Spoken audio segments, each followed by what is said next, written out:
புத்திர பேர் வேணும் அப்படின்ட்டு ரொம்ப காலமாக ட்ரை பண்ணிட்டு இருக்கிறவங்களுக்கு இந்த காலகட்டத்தில் அந்த விஷயம் இவங்களுக்கு கிளிக் ஆகிறதுக்குரிய ஒரு வாய்ப்பு நல்லாவே இருக்குது. ஏன்டா ஒர்க் பண்ணுறோம், ஏன்டா இதை பண்ணுறோம், ஏன்டா இதை பண்ணுறோம், ஒரு இதுலேயும் ஒரு ருசி இல்லாத ஒரு காலகட்டமாக இருந்தது.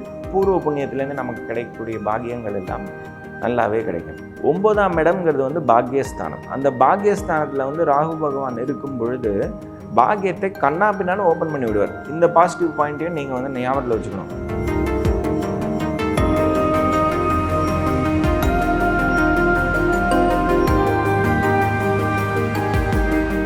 வணக்கம், பிஒய்கே யோகா அண்ட் அஸ்ட்ராலஜி சென்டர்லேருந்து Ramanan astrologer and yoga teacher பேசுகிறேன். இப்போ குரு பயிற்சியினுடைய பலனை பற்றி பார்ப்போம் 12 ராசிகளுக்கும். இப்போ கடக ராசி. கடகம்ங்கிறது சந்திரனுடைய ராசி. அதாவது பெண் சக்தி, ஃபெமினைன் எனர்ஜின்னு சொல்லக்கூடிய பெண் சக்தி பரிபூர்ணமாக இருக்கக்கூடிய ஒரு ராசி. இது நீர் ராசி. இதில் நமக்கு புனர்பூசம் 4ஆம் பாதம், ஆயில்யம் 4 பாதங்கள், பூசம் 4 பாதங்கள் இருக்குது. இப்போது இது ஒரு சர ராசி, ரொம்ப டைனமிக்கான ராசி. மனதளவில் இவங்க ரொம்ப ரொம்ப டைனமிக், கற்பனை வளம் கொண்டவர்கள், சந்திரனுடைய முழு பலம் பெற்றவர்கள். ஸோ கற்பனை வளம் நல்லா இருக்கும் இவங்களுக்கு. அதே மாதிரி எந்த விஷயத்தை சொன்னாலும் அதை விஸ்தாரித்து பார்க்கக்கூடிய ஒரு மனப்பக்குவம் கொண்டவர்கள் இவங்க. சோஷியல் சர்வீஸ், அதே மாதிரி எந்த இதுலேயும் எக்ஸல் ஆகக்கூடிய, எஸ்பெஷலி ஃபினான்ஷியல் ஃபீல்டு, அதே மாதிரி நர்சிங் ஃபீல்டு, டாக்டர்ஸ், இந்த மாதிரியான விஷயங்கள், ஃபுட் இண்டஸ்ட்ரி, இதிலெல்லாம் இவங்க நல்லா ஷைன் ஆவாங்க. ஸோ இவங்களுக்கு இப்போ இருக்கக்கூடிய காலகட்டத்தில் 11ஆம் இடத்தில் குரு. 11ஆம் இடம்ங்கிறது சரராசிக்கு பாதகஸ்தானம். அங்கே குரு பகவான் இருக்கார். அது சந்திரன் தன்னுடைய ராசிநாதன், கடகத்துக்குரிய ராசிநாதன் ஆகிய சந்திரன் உச்சமாகக்கூடிய இடம். அங்கே குரு பகவான் இருக்கார். ஸோ அந்த 11ஆம் இடம்னு சொல்கிறது லாபஸ்தானம், மூத்தவர்களை பற்றி கூறக்கூடிய ஸ்தானம். இது எல்லாம் இவங்களுக்கு விருத்தி ஆகக்கூடிய ஒரு காலகட்டம். அதிலிருந்து வரக்கூடிய சின்ன சின்ன ஆப்ஸ்டக்கிள்ஸும் இருக்கும், சின்ன சின்ன தடைகளும் இருக்கும். மூத்தவர்களுடைய ஹெல்த் கண்டிஷன் கொஞ்சம் பார்த்துக்க வேண்டியிருக்கும், ஹாஸ்பிட்டலுக்கு போயிட்டு வர வேண்டியிருக்கும். வரக்கூடிய லாபம் ஃபுல்லாக ஒரே டயத்தில் வராமல் ஸ்ப்ளிட்டாகி வர்றதுக்குரிய ஒரு வாய்ப்பும் இருக்கும். இவங்களுக்கு இருக்கக்கூடிய காலகட்டத்தில் இவங்களுக்கு 3ஆம் இடத்தை குரு பகவான் பார்க்க போகிறார். இப்போ இருக்கக்கூடிய காலகட்டத்தில் இவங்களுக்கு 3ஆம் இடமாகிய கன்னியை பார்ப்பார். அதே மாதிரி இவங்களுக்கு இன்னொரு இம்பார்ட்டண்ட்டான இடமான விருச்சிகத்தை குரு பகவான் பார்க்க போகிறார். அதே மாதிரி இவங்களுக்குரிய 7ஆம் இடமாகிய மகரத்தையும் பார்க்க போகிறார். இவங்களுடைய பேசிக்காக பர்சனல் ரிலேஷன்ஷிப்பில், ஹஸ்பண்ட் அண்ட் ஒய்ஃப்னுடைய பர்சனல் ரிலேஷன்ஷிப்பில் ஏதாவது விரிசல்கள் இருந்தால் இந்த காலகட்டத்தில் அது சரியாகக்கூடிய ஒரு வாய்ப்பு நல்லாவே இருக்குது. ஏன்னா 7ஆம் இடத்தை குரு பார்க்கும் பொழுது அதற்குரிய ஒரு சுகிருதமான ஒரு சூழலை க்ரியேட் பண்ணி அந்த விஷயத்தை செட்டில் பண்ணுறதுக்குரிய ஒரு வாய்ப்பு இருக்குது. அதே மாதிரி இவங்களுக்கு 5ஆம் இடத்தையும் வேறு பார்க்குறாரு. ஸோ இவங்களுக்கு புத்திர பேர் வேணும் அப்படின்ட்டு ரொம்ப காலமாக ட்ரை பண்ணிட்டு இருக்கிறவங்களுக்கு இந்த காலகட்டத்தில் அந்த விஷயம் இவங்களுக்கு கிளிக் ஆகிறதுக்குரிய ஒரு வாய்ப்பு நல்லாவே இருக்குது. அதே மாதிரி 3ஆம் இடத்தை பார்க்குறார். 3ஆம் இடத்துல கேது பகவான் இருக்கும்போது மனசு ஒரு மாதிரி டிப்ரெசிவாக இருக்கும். ஏன்டா ஒர்க் பண்ணுறோம், ஏன்டா இதை பண்ணுறோம், ஏன்டா இதை பண்ணுறோம், ஒரு இதுலேயும் ஒரு ருசி இல்லாத ஒரு காலகட்டமாக இருந்தது. இப்போ மே 1ஆம் தேதிக்கு அப்புறமா குரு வந்ததுக்கப்புறமா அந்த மனோ தைரியம் ஜாஸ்தி ஆயிடும். மனோ தைரியம் ஜாஸ்தி ஆகிடும். 5ஆம் இடமாகிய புத்திஸ்தானத்தையும் குரு பார்க்கறதுனால புத்தியும் மனமும் ஒருமிச்சு ஒர்க் பண்ணக்கூடிய ஒரு காலகட்டமாக இந்த காலகட்டம் இருக்கும். இதை நம்ம யூஸ் பண்ணிக்கணும். அஷ்டமத்தில் சனீஸ்வரர் இருக்காருன்னு நினச்சிங்கனாக்கா அந்த நெகட்டிவ்லேயே நம்ம போயிடுவோம். பாசிட்டிவ் பாயிண்ட்டாக இது 2 இருக்குது. மனசையும் புத்தியும் ஸ்தைரியமாக வச்சுட்டு நீங்கள் ஒர்க் பண்ணிங்கன்னா தானே எல்லா விஷயமும் நமக்கு கிடைக்கும்.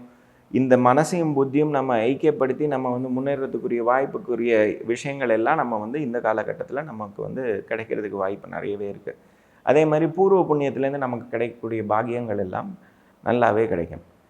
இப்போ அஷ்டமத்தில் இருக்கக்கூடிய சனீஸ்வரர் அப்படின்னு சொல்லும் பொழுது ஒரு விஷயத்தை 2 தடவை பண்ண வேண்டிய வரும், 3 தடவை பண்ண வேண்டிய வரலாம். சரியாக பண்ணலன்னா திரும்பி நீங்கள் பண்ணுங்கள் அப்படின்னு சொல்கிறதுக்குரிய ஒரு காலகட்டம் இருக்கும். ஒரு விஷயத்துக்கு 4 தடவை பிரயத்னப்பட வேண்டிய ஒரு சூழல் இருக்கலாம். இதே மாதிரி உங்கள் பார்ட்னர்கிட்டேருந்து வரக்கூடிய இன்கம் சோர்ஸோ, இன்டைரக்டாக வரக்கூடிய ஃபண்ட்ஸோ, இல்லை உங்களுக்கு ஆன்செஸ்ட்ரல் ப்ராப்பர்ட்டிலேருந்து உங்களுக்கு வரக்கூடிய காசு பணம் எதுவாக இருந்தாலும் அந்த விஷயங்கள் வந்து உங்களுக்கு கிடைக்கும். இப்போ உங்கள் ராசிக்கு வந்து ராகு பகவான் வந்து 9ல் இருக்கார். 9ஆம் இடம்ங்கிறது வந்து பாக்யஸ்தானம். அந்த பாக்யஸ்தானத்தில் வந்து ராகு பகவான் இருக்கும் பொழுது பாக்கியத்தை கண்ணா பின்னான்னு ஓப்பன் பண்ணி விடுவார். இந்த பாசிட்டிவ் பாயிண்ட்டையும் நீங்கள் வந்து ஞாபகத்தில் வச்சுக்கணும். அது வந்து எப்படி ஓப்பன் பண்ணி விடுறாரு? உங்களுடைய கற்பனை வளத்தையும் உங்களுடைய புத்தியையும் ஒழுங்காக வைத்து கொண்டு நீங்கள் வந்து சீர்திருத்தி கொண்டு போனீங்கன்னாக்கா இந்த பாக்கியத்தை நீங்கள் அட்டைன் பண்ணுறதுக்குரிய வாய்ப்பு நல்லாவே இருக்குது. அதை நீங்கள் தான் ஸ்ட்ரீம்லைன் பண்ணிக்கணும். அதை ஸ்ட்ரீம்லைன் பண்ணுறது உங்கள் கையில் இருக்குது. இதற்கு நீங்கள் வந்து மெயினாக துர்க்கையினுடைய வழிபாடு கண்டிப்பாக செய்ய வேண்டும். துர்க்கையோட வழிபாடை நீங்கள் பண்ண உங்களுக்கு இந்த ஏகாகிரதா வரும். உங்களுக்கு இந்த எக்ஸ்பேன்ஷனுக்குரிய வாய்ப்புகள் எல்லாம் வந்து கைப்பற்றக்கூடிய ஒரு வாய்ப்பு நல்லாவே இருக்கும். சின்ன சின்ன ஹெல்த் கன்ஸ்ட்ரெயின்ஸ் இருக்கும். ஏன்னா 8ல் வந்து சனீஸ்வரர் இருக்காருங்கும்போது மூட்டு பிரச்சனைகள், லங் ப்ராப்ளம்ஸ், அதே மாதிரி ஏதாவது ஸ்பீச் டெபிலிட்டி, திக்கி பேசுகிற மாதிரியான ஒரு சின்ன சூழல், இந்த மாதிரியான விஷயங்கள் உங்களுக்கு இருந்ததுனாக்கா அப்படின்னாக்கா தயவு செஞ்சு அதை நெக்லெக்ட் பண்ணாமல் போய் பாருங்கள். உங்களுக்கு வந்து அதற்குரிய நிவர்த்தியும் உடனே கிடைக்கும். 11ல் இருக்கக்கூடிய குரு பகவான் வந்து உங்களுக்கு அடைய வேண்டிய லாபத்தை கண்டிப்பாக கொடுப்பார். ஆனால் அது வந்து ஒரு ஸ்பிளிட்டாகி வர்றதுக்குரிய ஒரு வாய்ப்பு இருக்குது. ஏன்னா அது வந்து ஒரு பாதகஸ்தானமான ஒரு இடமாக இருக்கிறதுனால. இந்த வருஷம் வந்து எல்லாத்தையும் விட ஒரு பெரிய அட்வான்டேஜ் உங்களுக்கு என்னதுனாக்கா, செவ்வாய் வந்து ஃபுல் அண்ட் ஃபுல் உங்களுக்கு யோகாதிபதியான செவ்வாய் வந்து உங்களுக்கு ஃபுல் அண்ட் ஃபுல் மீனத்துலேருந்து ஆரம்பித்து கடகத்து வரைக்கும் தான் மூவ் பண்ணுறார். ஸோ உங்களுக்கு வேணுங்கிற எல்லா ஸ்தானத்தையும் அவர் வந்து கவர் பண்ணுறார். 9ஆம் இடத்துல இருக்கிறார், 10ஆம் இடத்துல இருக்கிறார், 11ஆம் இடத்துல இருக்கிறார், 12ஆம் இடத்துல இருக்கிறார், ராசியிலே இருக்கார். அப்படி தான் இந்த காலகட்டம் வந்து முடியுது. ஸோ உங்களுக்கு செவ்வாய் பகவானுடைய ஒரு அனுகிரகமும் உங்களுக்கு கிடைக்கும். அவர் 11ஆம் இடத்துல வந்து செவ்வாய் பகவான் வரக்கூடிய காலகட்டம்லாம் உங்களுக்கு பரிபூர்ணமாக லாபங்கள் வந்து உங்களுக்கு கிடைக்கிறதுக்குரிய ஒரு வாய்ப்பு இருக்குது. ஏன்னாக்கா குரு செவ்வாயினுடைய சேர்க்கை அற்புதமான ரிசல்ட்ஸை உங்களுக்கு வந்து கொடுக்கும். இப்போ கடகராசி அன்பர்கள் வேறு எங்கேயாவது போய் வேலை பார்க்குறீங்க அப்படின்னாக்கா உங்களுக்கு வந்து 6ஆம் இடம் வந்து குரு பகவானுடைய வீடு. அந்த 6ஆம் வீட்டை வந்து யாருமே பார்க்கல, குருவும் பார்க்கலை. அந்த வேலையை வந்து ராகுவே பண்ணிக்கிட்டு இருக்கிறார் பாக்யஸ்தானத்திலிருந்து. ஸோ உங்களுக்கு வந்து ரொம்ப ஆப்ரேட்டிவாக இருக்கக்கூடிய இடம் வந்து 9ஆம் இடம் தான், உங்களுடைய பாக்யஸ்தானம் தான். 6ஆம் இடம் வந்து மங்களாகவே இருக்குது அப்படின்னு நம்ம நினச்சிட்டோம்னாக்கா, இந்த ராகு பகவானையும் கேது பகவானையும் நீங்கள் வந்து ஒழுங்காக நீங்கள் வந்து வழிபட்டிங்கனாக்கா, அந்தந்த தெய்வங்களை எஸ்பெஷலி துர்க்கையை வழிபட்டிங்கனாக்கா உங்களுக்குரிய ஒரு ரெக்கக்னிஷன் வந்து இந்த காலகட்டத்தில் கிடைக்கும்.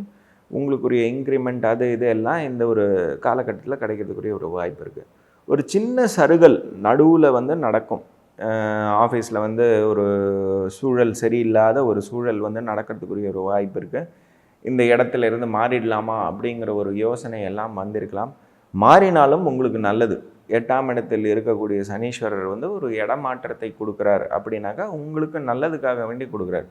அந்த காலகட்டத்தில் உங்களுக்கு ஃபஸ்ட்டு இனிஷியலாக வந்து கொஞ்சம் கஷ்டமாக இருக்கும். ஆனால் உங்களுக்கு போக போக அந்த விஷயம் வந்து நன்மைக்கே அப்படிங்கிறது ஒரு தெரியறதுக்குரிய தெளிவான ஒரு சூழலையும் உங்களுக்கு வந்து கொடுப்பார். அந்த தொழில் ஸ்தானத்தில் தொழில் ரீதியான உங்களுக்கு வந்து ஒரு சின்ன ஒரு கடுமையான வார்த்தைகளை ஃபேஸ் பண்ணக்கூடிய ஒரு சூழலும், ஒரு மனோரீதியான ஒரு உளைச்சலுக்கு ஆகக்கூடிய ஒரு சூழலும் இருக்குது. அது வந்து நீங்கள் கொஞ்சம் பல்ல கடிச்சுட்டு இருந்தீங்க அப்படின்னாக்கா இந்த ஆஃபீஸ்லேயே நீங்கள் வந்து முன்னேறதுக்குரிய வாய்ப்பும் உங்களுக்கு வந்து கிடைக்கும். இல்லை வேறு இடம் உங்களுக்கு வந்து ஆப்பர்ச்சுனிட்டி கிடைக்கிறது நீங்கள் போகிறீங்க அப்படின்னீங்கனாக்கா அதுக்கும் வந்து இந்த காலகட்டம் வந்து 8ல் இருக்கிற சனீஸ்வரர் வந்து உங்களுக்கு இன்னொரு இடத்த உங்களுக்கு கொடுக்குறாருனாக்கா அதுவும் வந்து உங்களுக்கு ப்ராஃபிட்டபுளாகவே முடியறதுக்குரிய ஒரு வாய்ப்பு நல்லாவே இருக்குது. சொந்த தொழில் பார்ப்பவர்கள் அப்படின்னு சொல்லும்பொழுது இவங்களுக்கு வந்து 10ஆம் இடம் அப்படின்னு சொல்லும்போது மேஷமாயிடுறது. மேஷத்தை வந்து கண்டினியூஸாக வந்து சனீஸ்வரர் பார்த்துக்கிட்டே இருக்கார். ஸோ சனீஸ்வரர் பார்த்துட்டே இருக்கும்போது இந்த விஷயத்தை வந்து நிறைய என்னென்னலாம் பிரச்சனைகள் இருக்கோ அதெல்லாத்தையும் வந்து காட்டி கொடுத்துருவார். அதே மாதிரி அந்தந்த விஷயத்துக்கு சரியான தீர்வு காணக்கூடிய ஒரு காலகட்டமாக இருக்கும். ஸோ அந்த என்னடா இதெல்லாம் பண்ண வேண்டியிருக்கே அப்படின்னு நினைக்கலாம். பட் ஆனால் இது வந்து ஒரு எக்ஸ்பேன்ஷனுக்குரிய ஒரு ஆரம்ப காலமாக உங்களுக்கு வந்து இருக்கும். ஃப்யூச்சருக்கு வந்து இது வந்து ஒரு அஸ்திவாரமாக இருக்கும் உங்களுக்கு வந்து ப்ரோக்ரஸ்க்கு.